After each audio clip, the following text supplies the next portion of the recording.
महादेव जोर जोर से सच्चिदानंद आपकी जय हो, जगत पालक जय हो। है कहाँ सच्चिदानंद जगत पालक? हम भी तो दर्शन करें। अब मैया जब दृष्टिपात करिए, मैया को कोई नहीं नजर आ रहा, और जो नजर आ भी रहे हैं, जिनके लिए बाबा ने ये संबोधन बोले, वो भी मैया को साधारण राजकुमार लग रहे। कोई भगवान नहीं, कोई ईश्वर नहीं, कोई ब्रह्म नहीं। मैया चुप मौन खड़ी। अब बाबा ने कहा देवी प्रणाम करो। मैया ने कहा इच्छा तो है, पर प्रणाम किसको करना है वो दिखाई तो दे। मैया से बाबा ने कहा जे तो खड़े रहे, प्रणाम करो। मैया ने कहा आपने इनको सच्चिदानंद कहा? हाँ ये जगत पालक है। बाबा ने कहा हाँ। मैया ने कहा बाबा आज आप गलत हो गए। अरे ये कैसे हो सकते हैं? जिनको अपनी पत्नी कहाँ गई, कौन हरण करके ले गया, जिनको इतने बात की खबर नहीं, क्या वो पूरे दुनिया की खबर रख पाएगा? जो इस बात से व्याकुल है कि मेरी भार्या का हरण हो गया, पेड़ पौधों पशु पक्षियों से पता पूछ रहा है, वो ब्रह्म कैसे हो सकता है? ब्रह्म को कोई कष्ट होता है क्या? भगवान कभी रोता है क्या? ऐसा नहीं हो सकता है।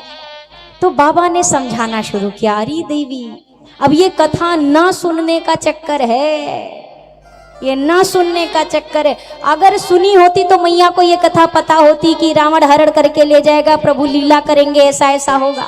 और ये पहली बार में जो मैया को सारा दृश्य सामने आ गया, कथा सुनी नहीं, तो मैया को लग रहा नहीं नहीं ये कैसे भगवान हो सकते हैं। बाबा ने कहा देवी मुनि धीर जोगी सिद्ध संतत विमल मन जेहि ध्यावहि, कही नीति निगम पुराण आगम जासु कीरति गावहि। हे देवी वेद पुराण नीति नेति कहकर जिसको बखानते हैं ये वही है। मैया ने कहा कैसे?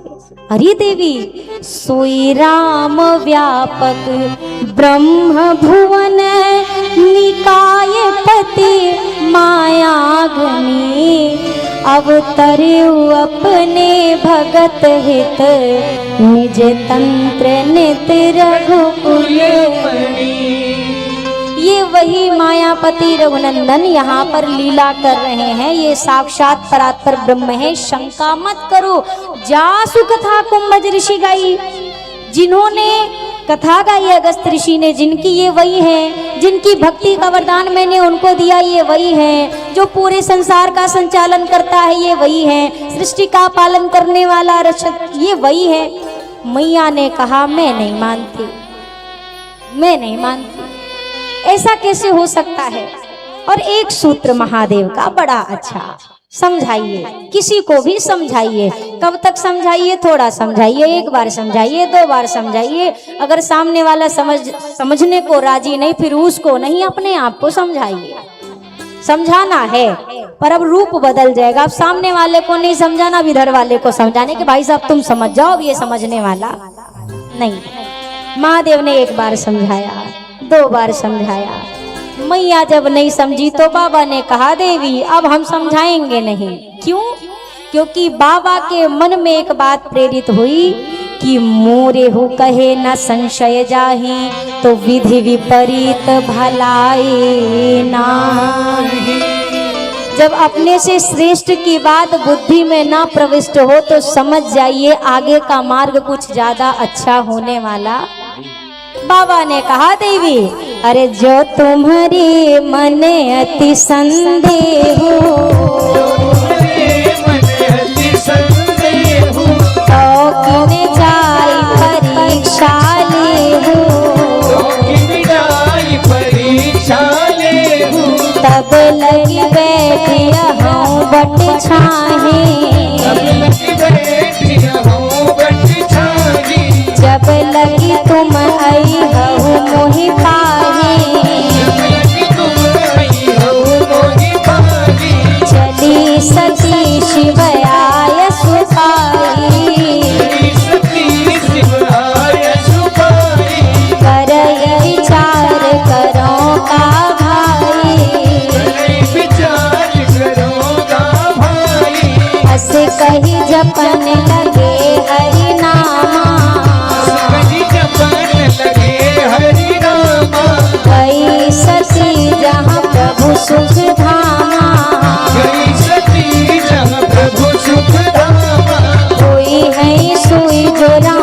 रच राखा, सोई जो राम रच राखा, ओ करी तरक बढ़ावई शाखा, करी तरक बढ़ावई शाखा, ओ करी तरक बढ़ावई शाखा। महादेव मैया से कहा हमारी बात पर विश्वास नहीं, मैया ने कहा हो तो नहीं रहा। बाबा ने कहा तो मत करिए, सीधा जाइए परीक्षा लीजिए, स्वयं परीक्षा लीजिए और परीक्षा लेकर तब आप सुनिश्चित करिए ये ब्रह्म है कि नहीं है, भगवान है कि नहीं। मैया ने कहा हाँ ये बात आपने बिल्कुल सही कही। बाबा ने कहा तो जाइए। मैया ने कहा पर आप कहाँ रहेंगे? बाबा ने कहा हम कहाँ रहेंगे, हम यही रहेंगे, इसी वट वृक्ष के नीचे बैठकर मैं आपकी प्रतीक्षा करूंगा। और मैया चली गई और बाबा उस बरगद के नीचे बैठ गए। बरगद कहे तो विश्वास, बाबा विश्वास की छाया में बैठ गए और विश्वास की छाया में बैठकर बाबा क्या कर रहे? चिंता है ना, चिंता कर, पता नहीं सती जी क्या कर रही होंगी, पता नहीं कैसे परीक्षा ले रही होंगी, पता नहीं क्या किया होगा, ऐसा ही कुछ कर रहे होंगे।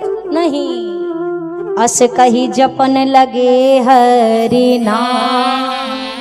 महादेव ने बढ़िया हाथ में पकड़ी माला, राम राम राम राम राम राम। बाबा बिल्कुल आनंद में। तो मैंने सारे सहारे छोड़ दिए, एक तेरा सहारा काफी है। तो मैंने सारे सहारे छोड़ दिए, एक तेरा सहारा काफी है। मैंने सारे सहारे छोड़ दिए, एक तेरा सहारा काफी है। मैंने सारे सहारे छोड़ दिए, बस तेरा सहारा काफी है। सब गाइए, बस तेरा सहारा काफी है। मैंने सारे सहारे छोड़ दिए, एक तेरा सहारा काफी है। सारे सहारे छोड़ दिए, एक तेरा सहारा काफी है। मुझे चाह नहीं दुनिया भर की, मुझे चाह नहीं दुनिया भर की, एक तेरा नजारा काफी है। मुझे चाह नहीं दुनिया भर की, एक तेरा नजारा काफी है। मैंने सारे सहारे छोड़ दिए, तेरा सहारा काफी है। मैंने सारे सहारे छोड़ दिए, एक तेरा सहारा काफी है।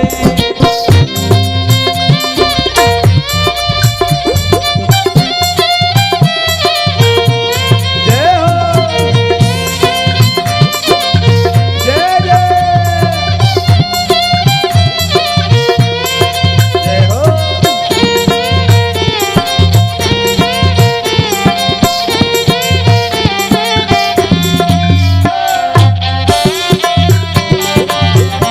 बोलिए भक्तवत्सल भगवान की।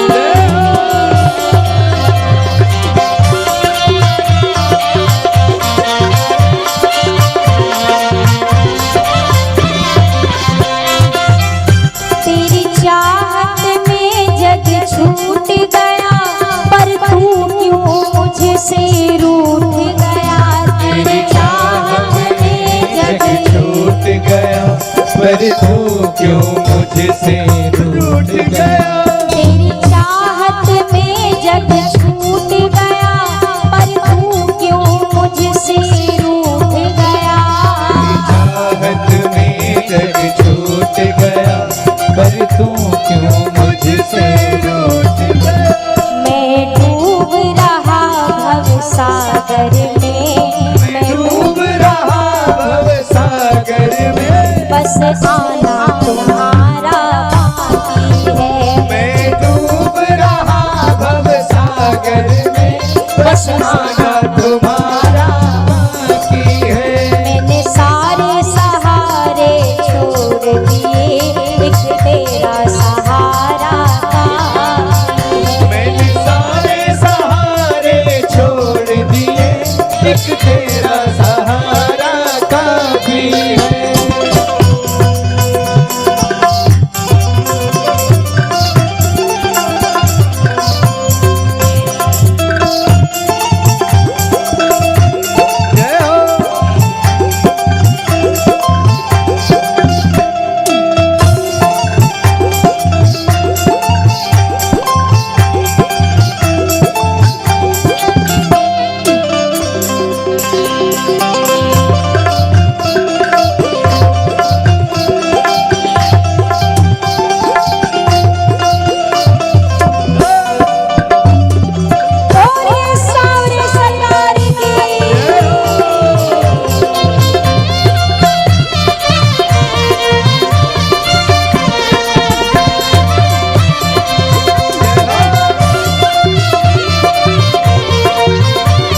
ने बहुत बदनाम किया। मैंने जब से तुम्हारा नाम लिया इस जग ने बहुत बदनाम किया। जब से तुम्हारा नाम लिया इस जग ने बहुत बदनाम किया। जब तूने मुझे यूं थाम लिया, जब तूने मुझे यूं थाम लिया, बस मेरा गुजारा काफी है। जब तूने मुझे यूं थाम लिया, बस मेरा गुजारा काफी है। मैंने सारे सहारे छोड़ दिए बस तेरा सहारा काफी है। मैंने सारे सहारे छोड़ दिए बस तेरा सहारा काफी है।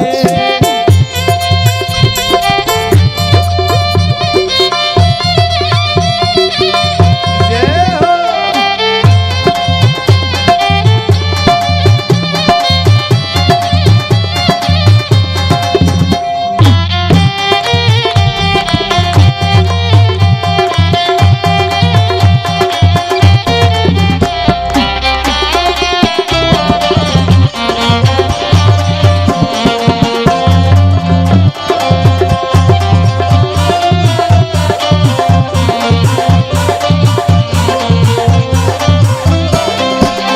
मोहन से दिल क्यों लगाया है, मोहन से दिल क्यों लगाया है, ये मैं जानूं या वो जाने। मोहन से दिल क्यों लगाया है, ये मैं जानूं या वो जाने।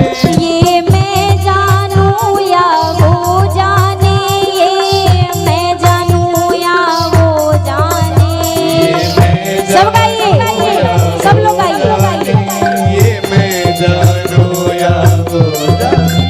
छलिया से, छलिया से, छलिया से दिल क्यों लगाया है, ये मैं जानूं या वो जाने। चलिया से दिल क्यों लगाया है, ये मैं जानूं या वो जाने। हर बात निराली है उसकी, हर बात में है एक टेढ़ापन। हर बात निराली है उसकी, हर बात में है एक टेढ़ापन। हर बात निराली है उसकी, हर बात में है एक टेढ़ापन। हर बात निराली है उसकी, हर बात में है एक टेढ़ापन। टेढ़े पर, टेढ़े पर, टेढ़े पर दिल क्यों आया है, ये मैं जानूं या वो जाने। तेरे पर दिल क्यों आया है, ये मैं जानूं या वो जाने। मोहन से दिल क्यों लगाया है, ये मैं जानूं या वो जाने। मोहन से दिल क्यों लगाया है, ये मैं जानूं या वो जाने। ये मैं जानूं या वो जाने, ये मैं जानूं या वो जाने।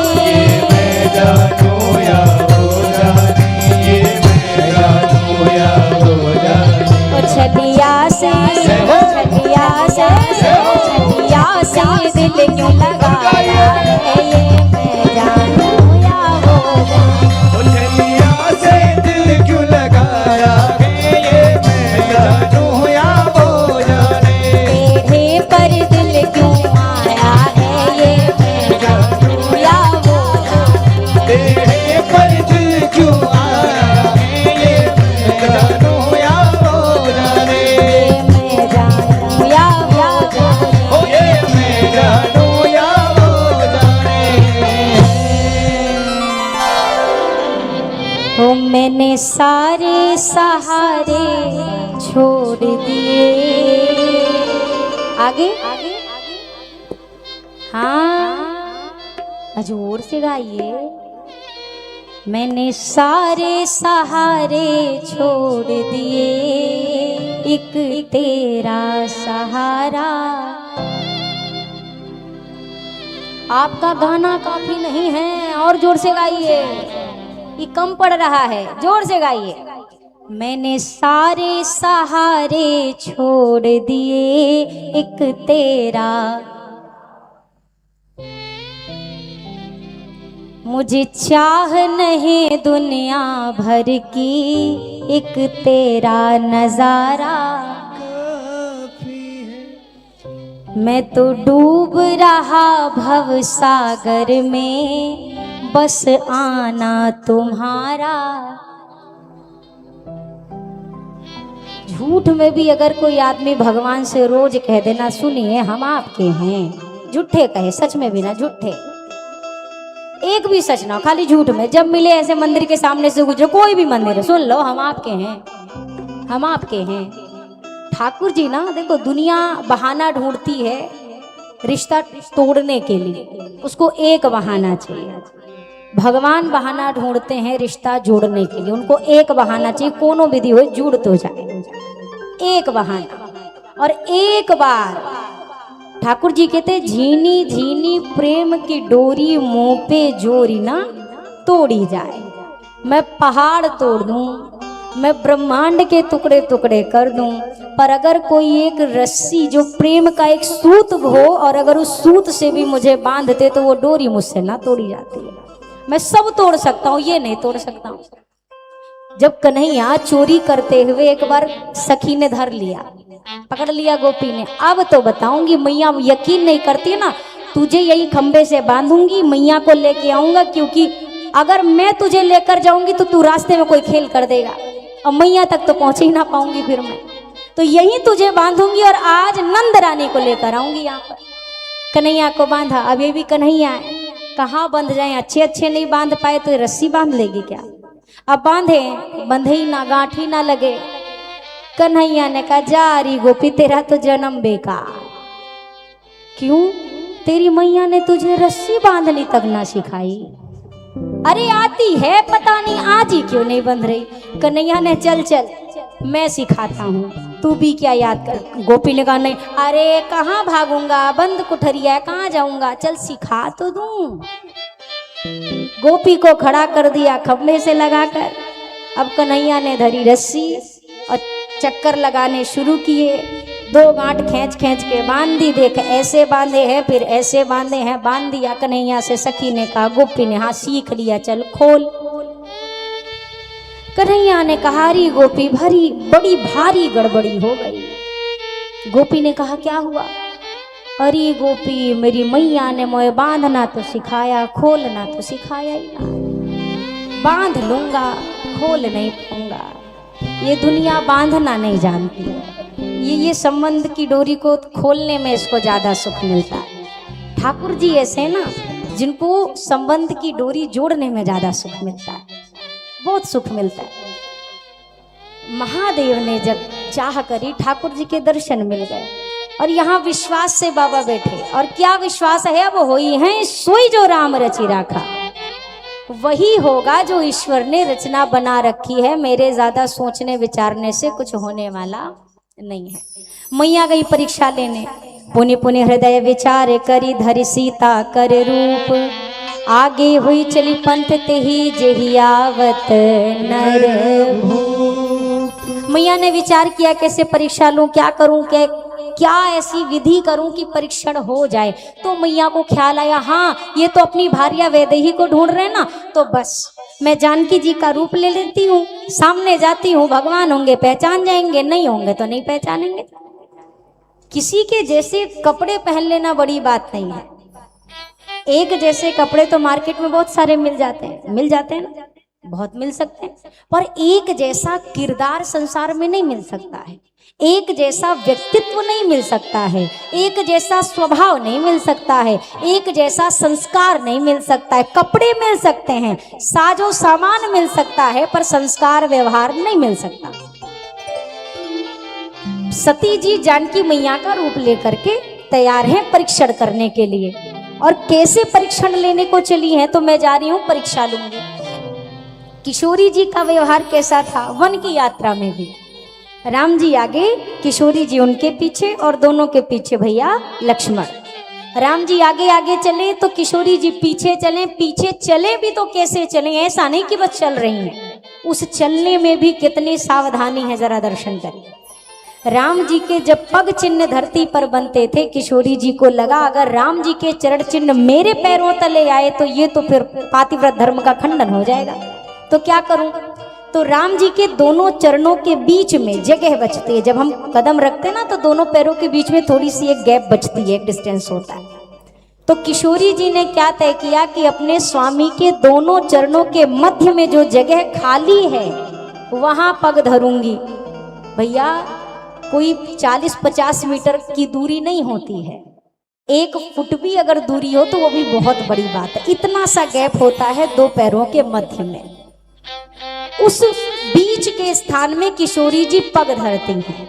तो प्रमाण कहाँ है, तो गोस्वामी जी के मानस जी में प्रमाण है, प्रभु पद रेख बीच बिच सीता, धरती चरण मग परम सभीता। दोनों के बीच में पग धरती हैं, वो भी डर डर के। सभीत कहें तो भय से भरी हुई। किस बात का भय, ऐसा ना हो कि मेरा पांव कहीं जोर से जमीन पर धराए, पग से धूल उड़े और वो धूल प्रभु के पग चिन्ह पर पड़ जाए। मतलब पग चिन्ह पर मेरे पग की धूल भी नहीं पड़नी चाहिए। ये किसकी मर्यादा है, तो ये किशोरी जी की मर्यादा है, जानकी जी की मर्यादा। सती जी किस रूप में खड़ी हैं, हाँ आप ही को बोलना है, तभी तो हम चुप आए हैं। किस रूप में खड़ी है, किशोरी जी के सीता जी के रूप में। सीता जी का कैसा था अभी हमने सुना कि चलने में भी क्या सावधानी है, और सती जी जो वैदेही मैया के रूप में खड़ी है वो कैसे चली, तो आगे होई चली पंथ ते ही, राम जी पीछे छूट गए और सती मैया राम जी से भी आगे आगे आगे चली जा रही हैं। पग चिन्ह तो गया जहां जाना था, राम जी से भी आगे, राम जी के पग चिन्ह, राम जी पीछे, सती जी आगे। अच्छा, राम जी ने बाद में देखा, लक्ष्मण जी ने पहले देखा। लक्ष्मण जी ने कहा हाँ आज ये सती जी को ऐसा क्या हो गया, मेरी मैया के वेश में घूम रही हैं। पर लक्ष्मण जी बोले नहीं, बोले कि अरे इनकी लीला यही जाने कब किसकी एंट्री कहाँ से कैसे करा दें, हम काहे को बोलने जाए बीच में। मौन। लक्ष्मण देखी उमाकृत वेशा, चकित भयो ब्रह्म हृदय विषेका, बोले नहीं। तब सती कपट जाने सुर स्वामी, समदर्शी सब अंतर जामे। राम जी ने देखा ओ आज जग जननी परीक्षा लेने आई हैं, तो राम जी आगे बढ़े, हाथ जोड़ा। लक्ष्मण जी ने कहा भैया लगता है आपने गौर से देखा नहीं, असली भाभी माँ नहीं है ये, नकली भाभी माँ। राम जी ने कहा हमको भी पता है नकली है, इसीलिए हम हाथ जोड़े खड़े हैं। असली होती तो मेरी भक्ति मुझे प्रणाम करती। प्रभु ने एक और संकेत दिया, लक्ष्मण असली भक्ति मुझे प्रणाम करती है, पर नकली भक्ति को तो हम ही प्रणाम कर लेते हैं। ये असली भक्ति नहीं है, मैं पहचान गया हूँ, तो क्यों प्रणाम कर रहे। राम जी ने कहा 2 कारण हैं, पहला ये जगजननी है तो सम्मान के लिए, दूसरा कारण परीक्षा लेने आई है तो गुरु के रूप में है, तो मैं एक शिक्षार्थी परीक्षार्थी के रूप में गुरु को प्रणाम कर रहा हूँ। राम जी ने हाथ जोड़कर कहा हे देवी। हाथ जोड़ने के उपरांत ठाकुर जी कह रहे देवी मैं दशरथ पुत्र राम आपको प्रणाम करता हूँ। जोड़ी पानी प्रभु कीन प्रणाम, जोड़ी पानी प्रभु कीन प्रणाम, पिता समेत लीन निज नाम, पिता समेत लीन निज नाम। मैं दशरथ पुत्र राम हे देवी आपको प्रणाम कर रहा हूँ। सती जी को समझ जाना चाहिए था, पहचान गए और लौट जाती शायद। सती जी खड़ी है, राम जी ने देखा, लगता है सती जी को संकेत नहीं समझ में आया, फिर कहा देवी अरे कहे बहोरी कहाँ वृष के तू, विपिन अकेले फिरहु के ही हेतु, विपिन अकेले फिरहु के ही हेतु। अरे देवी धर्म की ध्वजा को धारण करने वाले भगवान शंकर कहाँ हैं, आप अकेली जंगल में काहे घूम रही हैं, बाबा कहाँ हैं। अब ज्यों महादेव का नाम सुना सती जी ने कहा ओ ये पहचान गए। ज्यों मैया को आभास हुआ तो मैया लौट पड़ी, बोला नहीं, कुछ कहा नहीं, उल्टे पांव लौट चली। तो लक्ष्मण जी ने कहा प्रभु सती जी को भी शंका हो गई। राम जी ने कहा सती जी इतनी दूर आई हैं तो थोड़ा बहुत तो जो देखने आई हैं वो लीला दिखानी पड़ेगी। प्रभु ने क्या लीला दिखाई, तो जहाँ चितवई तहाँ प्रभु आसीना से वहीं सिद्ध मुनीस प्रवीण। सती जी जहाँ दृष्टिपात कर रही हैं, सोचा पीछे राम जी हैं, आगे थोड़ी ना, मैं आगे वाले रास्ते से चली जाती हूँ। तो राम जी आगे से आते दिखाई पड़ गए। सती जी ने सोचा दाहिनी ओर से निकल जाती हूँ, यहाँ थोड़ी ना होंगे। राम जी दाहिनी ओर से दिखाई पड़ गए, साथ में सीता जी भी हैं। अब मैया की बुद्धि चकराई, अगर सीता जी इनके संग में हैं तो किसके लिए ये रो बिलख रहे थे, किसका पता इतनी देर से ये खगमृग से पूछ रहे थे। सोचा चलो दाहिने से नहीं जाती हूँ, बाईं ओर से चली जाती हूँ। बाईं ओर जब घूमी तो क्या देख रही हैं, भगवान शंकर भी सेवा में बैठे, मैं भी सेवा में बैठी, अनंत कोटि देवी देवता भी सेवा में बैठे।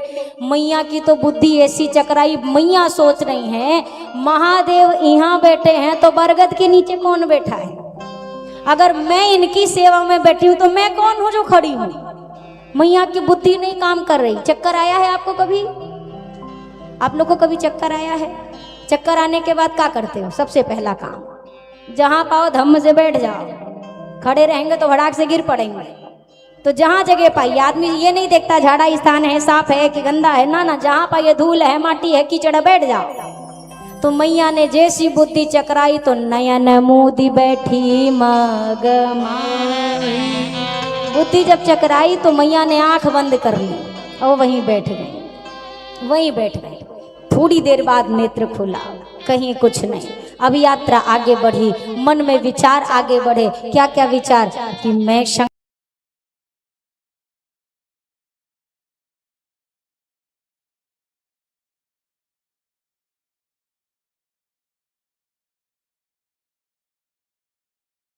विदित जग जाना, अवधपुरी समप्रिय नहीं सोऊं, यह प्रसंग जाने को। मैं उपस्थित हूँ हमारे आपके जीवन धन प्राण धन श्री राघवेंद्र सरकार की पावन जन्मभूमि, पावन जन्मस्थली श्री अयोध्या धाम में। इसी अयोध्या से जोड़ने के लिए और आप सभी को भी अयोध्यावासी बनाने के लिए एक दृढ़ और शुभ संकल्प के साथ आज मैं यहाँ पर आप सभी के समक्ष उपस्थित हुई हूँ। तो ये है वो अयोध्या का केंद्र बिंदु, ये वो स्थान है जहाँ पर हमने ठाकुर जी की सेवा और आप सभी अवध धाम में पधारने वाले राम भक्तों की सेवा के लिए इस जगह को हमने सुनिश्चित किया है। और ये मैं खड़ी हूँ उस जगह पे जहाँ पर हमने श्री सियाजी वात्सल्य ट्रस्ट के अंतर्गत एक आश्रम बनाने का, जहाँ पर भव्य श्री सीताराम जी का एक सुंदर मंदिर का निर्माण होगा। साथ ही संकल्प और भी हैं हमारे कई सारे। यहाँ पर हमने विचार किया है कि एक असहाय निशक्त जनों के लिए हम मुफ्त चिकित्सा की व्यवस्था करेंगे। यहाँ से देखेंगे तो नित्य प्रति आपको सरयू माँ के दर्शन का लाभ मिलेगा। और साथ ही साथ यहाँ से 200 मीटर की दूरी पर ही ये 4 लेन है, आपको आने में भी कन्वेंस में भी कोई असुविधा नहीं होगी। यहाँ से 5 किलोमीटर की दूरी पर एयरपोर्ट है और साथ ही साथ श्री राम लला का जो भव्य मंदिर निर्माण चल रहा है वो यहाँ से मात्र 3 किलोमीटर की दूरी पर है। कुल मिलाकर अगर मैं सीधे शब्दों में कहूँ तो हम श्री अवध धाम के बिल्कुल केंद्र बिंदु पर खड़े हुए हैं। और ये जो पूरा एरिया है ये है 43,000 वर्ग फीट का। ये पूरा एरिया अगर आप देख पा रहे हो तो ये 43,000 वर्ग फीट का यह एरिया है पूरा, जिसमें से 20,000 वर्ग फीट की सेवा 8 राम भक्तों ने ऑलरेडी कर चुके हैं, ऑलरेडी ले चुके हैं। लेकिन फिर भी मेरा यह संकल्प है और मेरी यह इच्छा और प्रभु की कृपा से मन में यही मेरी कामना है कि ये जो 23,000 वर्ग फीट का एरिया है इसके लिए हमने प्रत्येक व्यक्ति के लिए 500 रुपए प्रति स्क्वायर फीट की हमने यहाँ पर एक सेवा रखी है। और समय हमारे पास कोई बचाने वाला नहीं है, तो इसीलिए जब भी हो। पर एक बात हम कहें, आप सब श्रोता बहुत अच्छे हैं, भगवान की आप पर बहुत कृपा है, इसलिए ये बात करें। नहीं तो मैक्सिमम क्या होता है, लाइट जाने पर लोगों को लगता है इंटरवल हो गया तो उठ के आराम से चाय पानी नाश्ता चलो करके आ आएंगे, अभी छुट्टी भैया थोड़ी देर की। और आप में से कोई हिला नहीं तो ये भगवान की बड़ी कृपा है आप पर। मैया ने जैसे देखा विचार किया, मैं शंकर कर कहा न माना, मैं शंकर कर कहा न माना, निज अज्ञान राम पर आना,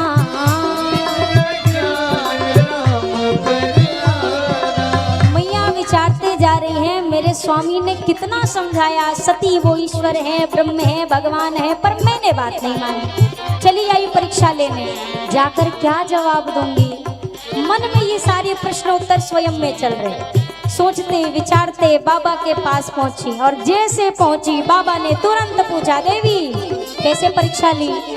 लिखित ली, मौखिक ली, कैसे परीक्षा ली? जरा जल्दी बताओ। ली न परीक्षा कवन विधि, कहा हो सत्य सब बात। शर्त है सती, सच सच बताओ कैसे परीक्षा ली। पर विधि का विधान देखिए, जो सती जी अब तक पछता रही थी मैंने क्यों नहीं बात मानी, अब वो सती जी क्या कह रही है, स्वामी कछु न परीक्षा लीन गोसाई,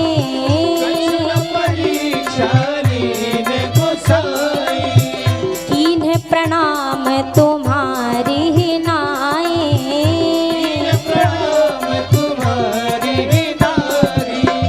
जो तुम कहा सुमृषान होई,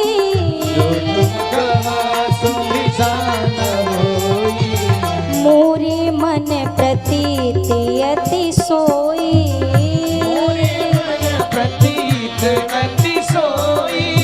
मैया ने कहा स्वामी परीक्षा ली होती तब तो बताती परीक्षा कैसे ली, परीक्षा ही नहीं ली।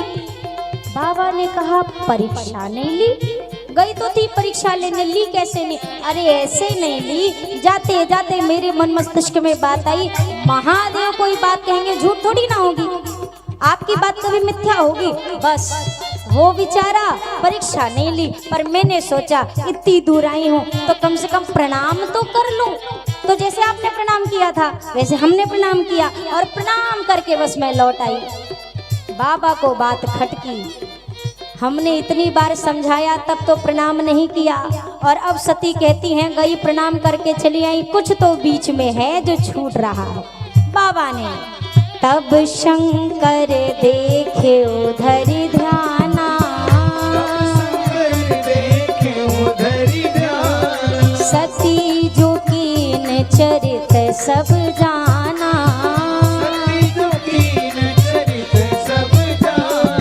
अब जो करो सती सन प्रीति,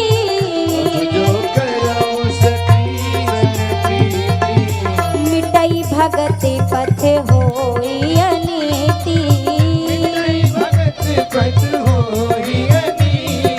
एहि तन सती भेंट मोहि नाही, शिव संकल्प कीन मन माहे, शिव संकल्प कीन मन माहे। महादेव ने ध्यानस्थ होकर देखा, सारी लीला दिख गई, कैसे सीता जी का वेश लिया, प्रभु ने प्रणाम किया, प्रभु ने अपनी लीला दिखाई।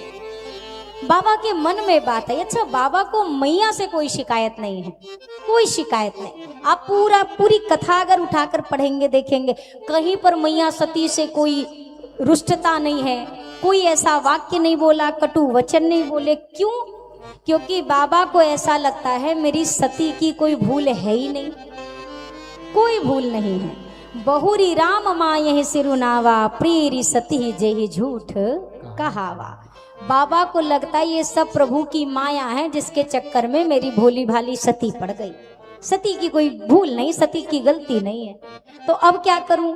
लीला तो हो गई, प्रभु ने इनको प्रणाम किया, सती ने मेरी माँ का वेश धारण किया, अब सती के साथ मेरा गृहस्थ धर्म निभाना यह संभव नहीं है। अभी इसी पल इसी क्षण मैं मन ही मन सती का परित्याग करता हूँ। मन में ये बात रखी, याद रखिएगा, कहाँ रखी? मन में, कहाँ नहीं। शिव संकल्प कीन मन माही। ऐसा नहीं सती आपने ऐसा किया मैं आपका परित्याग करता हूं, जाइए, आवाज से आपसे मेरा कोई संबंध नहीं, नहीं, एक शब्द नहीं। मन ही मन संकल्प लिया। बाबा का जीवन कहता है भैया, शब्द सम्हारे बोलिए, शब्द के हाथ न पाँव, एक शब्द करे औषधि और एक शब्द करे घाव। संसार में अगर सबसे ज्यादा मोल तोल कर कोई चीज देनी चाहिए तो वो है शब्द।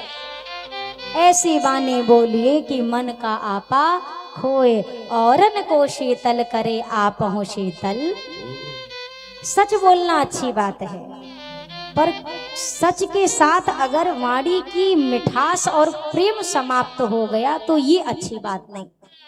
मैं प्रायः इस बात पर कहती हूँ, हम अक्सर एक बात कहते हैं कि भैया सच तो कड़वा, जोर से कहिए, होता है।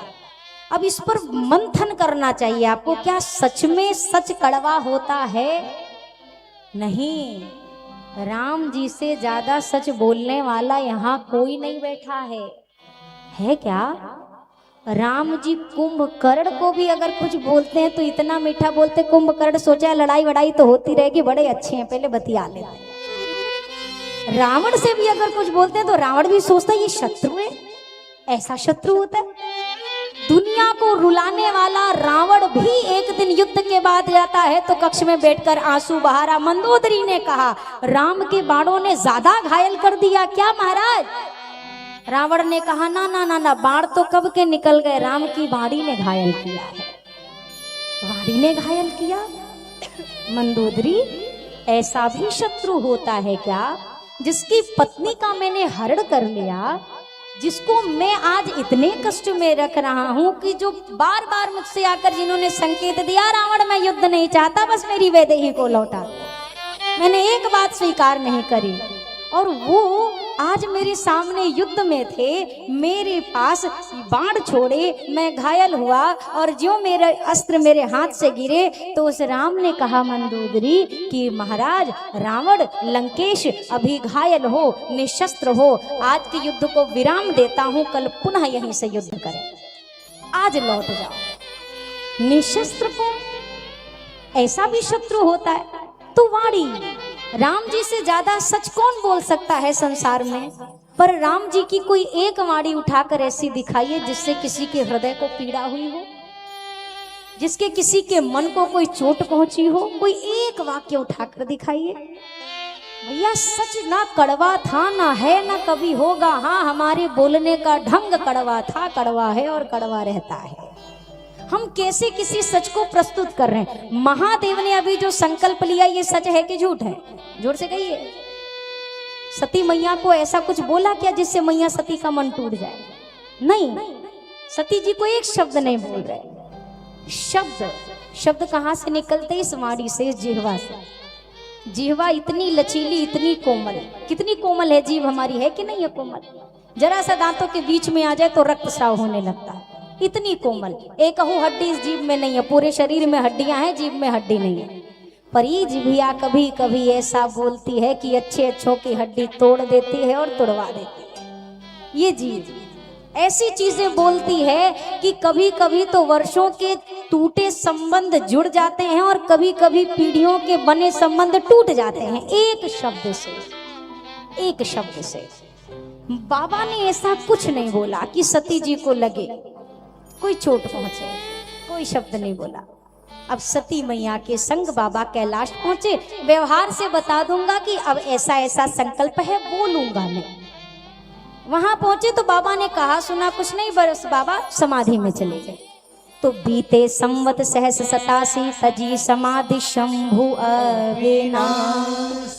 87,000 वर्ष देखते देखते बीत गए, और जब इतनी लंबी यात्रा देखी भगवान शिव के समाधिस्थ होने की, तो मैया समझ गई हो ना हो बाबा ने मेरा परित्याग कर दिया है, मेरे स्वामी से मैं अलग हो चुकी हूँ। पल पल मैया के मन में कष्ट हो रहा कि मैंने ऐसी क्यों मैंने विचारधारा मन में लाई। 87,000 वर्ष बाद बाबा के मुख से पहला शब्द निकला, राम राम शिव सुमिरन लागे। बाबा ने राम राम उच्चारित किया, तब जाने ओ सती जगतपति सती जी समझ गई अब ये सती पति नहीं है, ये जगतपति है। जग गए, दौड़ कर गए, प्रणाम किया। बाबा ने सन्मुख शंकर आसन देना, ना दाएं ना बाएं, सामने स्थान दिया। मैया बेटी, बाबा सोच रहे क्या करूं, सती बहुत दुखी है, सती का शरीर बिल्कुल क्षीण हो गया है। अब एक काम करता हूं, व्यथा को समाप्त करने की क्षमता तो केवल राम जी की कथा में है, तो कथा सुनाता हूं, कथा सुनाता हूं। मैया को कुछ कथा सुनाने लगे। इसी समय सती मैया के पिता राजा दक्ष हैं। राजा दक्ष को प्रजापतियों का नायक बनाया गया ब्रह्मा जी के द्वारा। अब उसी अभिमान के नशे में राजा दक्ष ने एक विशाल यज्ञ आयोजित किया।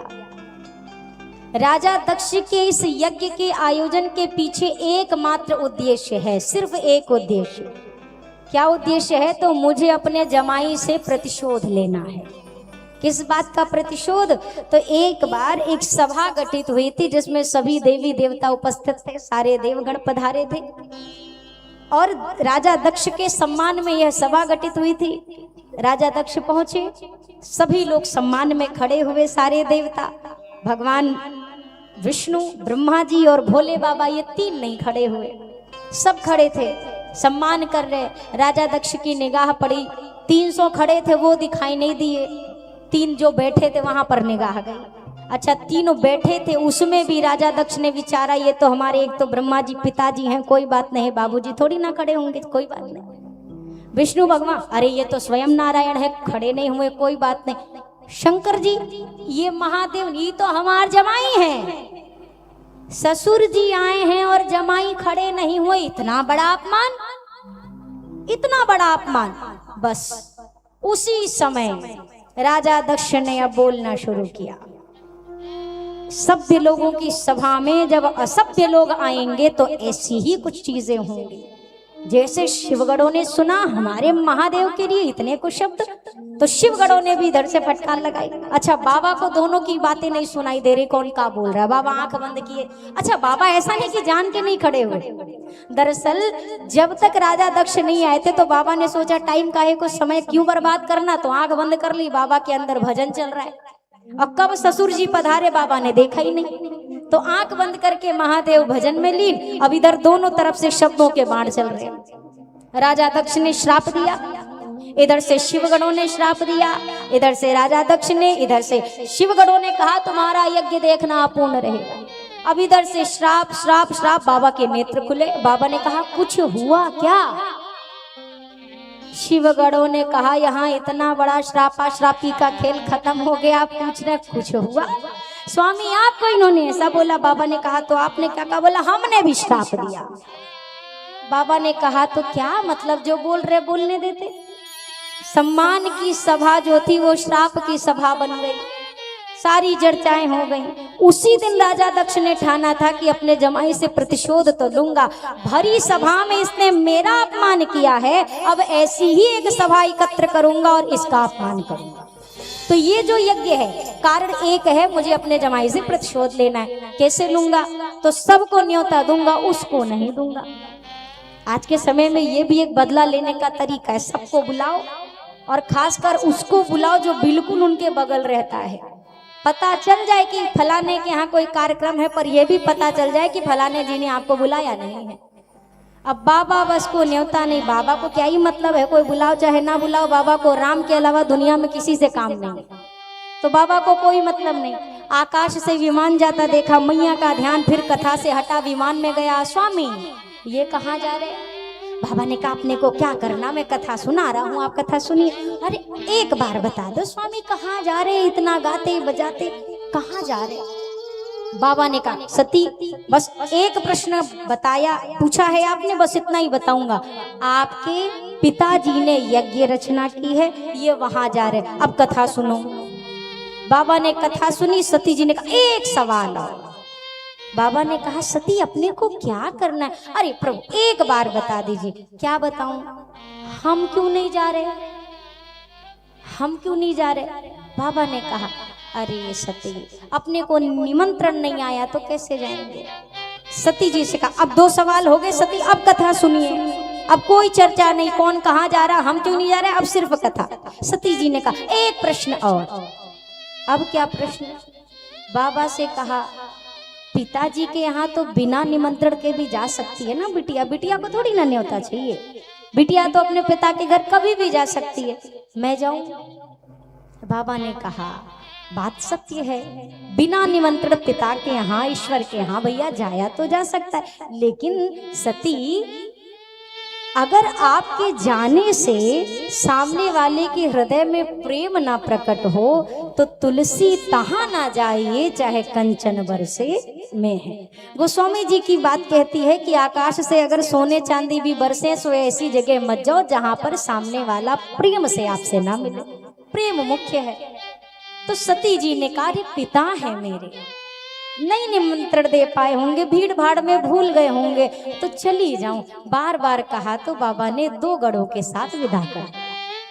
सती जी यज्ञ में पहुंची, सती जी माँ से मिली, माँ प्रसूति प्रेम से मिली। सती जी को लगा चलूं जरा यज्ञशाला की, और वहां पर जो दृष्टि पड़ी मैया की, सती जाए देखियो तब जागा, कतहु न दीख शंभु कर भागा।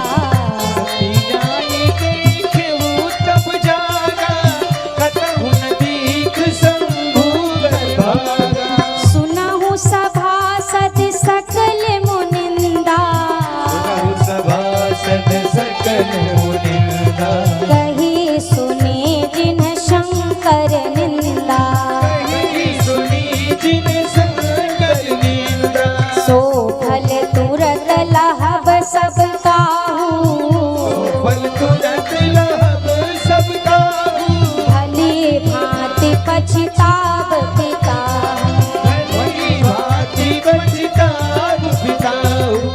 अस कही जोग अग्नि तनु जारा,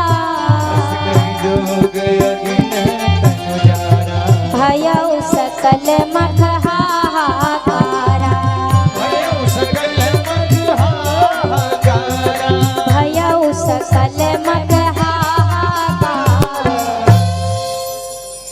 सती जी ने जब देखा यज्ञ मंडप की ओर तो सबका स्थान, सबका भाग भगवान शंकर के लिए, कोई भाग कोई स्थान इनके पिता ने नहीं निकाला। सती जी ने कहा पिताजी लगता है आपसे भूल हो गई, आप मेरे स्वामी का स्थान निकालना भूल गए, उनका भाग निकालना भूल गए। अब राजा दक्ष ने कहा उस अवघड़ का भी यज्ञ में कोई स्थान हो सकता है क्या? वो इतना क्या सम्माननीय है उसे पूजन में यज्ञ में स्थान मिले? मैं नहीं मानता, संसार मानता होगा, पर इस दुनिया को बिना शिव के ये यज्ञ पूर्ण करके दिखाऊंगा। मैं सिद्ध करूंगा कि वह पूजन के योग्य नहीं, वह यज्ञ के में विराजित करने के योग्य नहीं। सती जी ने जब पिता के मुख से पति की निंदा सुनी, मैया का शरीर क्रोध से कांप गया। मैया सती ने कहा आज इस सभा में बैठे हुए सभी से मैं कहती हूँ, आप में से जिस जिसने मेरे स्वामी की निंदा करी है या सुनी भी है, उन सभी को उसका फल भोगना पड़ेगा। मेरे पिता ने यह रचना जानकर बनाई, मेरे पति का अपमान करने के उद्देश्य से, तो आज मैं सती जिसके शरीर में इसी अभिमानी पिता का रक्त संचारित हो रहा है, मैं सती सभा के मध्य में घोषित करती हूँ, इस अभिमानी पिता के रक्त से सिंचित इस शरीर को अब मैं नहीं रखूंगी। अभी इसी क्षण इस सभा में मैं सती अपने शरीर का परित्याग करती हूँ। सभा के मध्य में सती मैया ने दाहिने पांव के अंगुष्ठ से योगाग्नि को प्रकट किया और देखते देखते सती मैया का शरीर उसी यज्ञ मंडप के मध्य में जल करके मैया ने अपने शरीर को भस्मीभूत कर दिया। शिवगणों ने देखा हमारी मां जल गई, यज्ञ को नष्ट करना शुरू किया। तुरंत भगवान शंकर को खबर मिली, शंकर जी ने जटाओं से वीरभद्र को प्रकट किया, वीरभद्र कुपित होकर के आए, अब यज्ञ को नष्ट किया। जिन्होंने निंदा सुनी थी करी थी उसको दंड दिया, राजा दक्ष का मस्तक उखाड़ा और यज्ञ कुंड में ही स्वाहा कर दिया। सभी ने भगवान शंकर की बार बार हाथ जोड़कर उनसे प्रार्थना करी, चरण पकड़ लिए, यज्ञ अपूर्ण हो जाएगा महादेव अगर आपने कृपा नहीं की। अब बिना यजमान के यज्ञ कैसे पूर्ण हो? तो राजा दक्ष को बकरी का मस्तक लगा करके यज्ञ संपन्न कराया गया, यज्ञ की रक्षा की गई। और अब सती मैया के जलते हुए देह को लेकर भगवान शंकर आकाश मार्ग में विचरने लगे। भगवान विष्णु ने अपने सुदर्शन से जलते हुए उस शरीर के 51 भाग किए और जिन 51 जगह पर सती मैया के शरीर के वह अंग गिरे वहां पर ही 51 शक्तिपीठों की स्थापना हुई। बोलिए आदि शक्ति मां जगदम्बा की। सती मैया ने जीवन के अंतिम पल में, आखिरी श्वास, व्यक्ति कहता है ना कि भैया अंतिम स्थिति सुधारना बहुत आवश्यक है, क्योंकि जहां मति होती है वही गति होती है। तो अंत समय सुधारना बहुत आवश्यक है। हमारे यहाँ सनातन में संत ग्रंथ क्यों बार बार कहते हैं भैया दिन भर रात भर जब मौका मिले भजन करते रहो। अब आप कहेंगे जब अंत सुधारना जरूरी है तो दिनवा भर राम राम करने की क्या जरूरत है? आपको आपके अंत का पता है क्या? हमें हमारे अंत का पता है क्या? कौन कब जाएगा इस बात का पता नहीं है ना। अंत कब है इस बात को कोई नहीं जानता। तो इसीलिए कहा गया हर वक्त सुमिरन करते रहो, ना जाने कब अंत का समय आएगा नहीं पता। तो हर घड़ी को भगवान के नाम में शामिल रखो। मैया सती ने अंतिम में क्या कहा? हाथ जोड़कर प्रार्थना करी कि सती मरत हरिसन वर मांगा, जन्म जन्म शिव पद अनुरागा।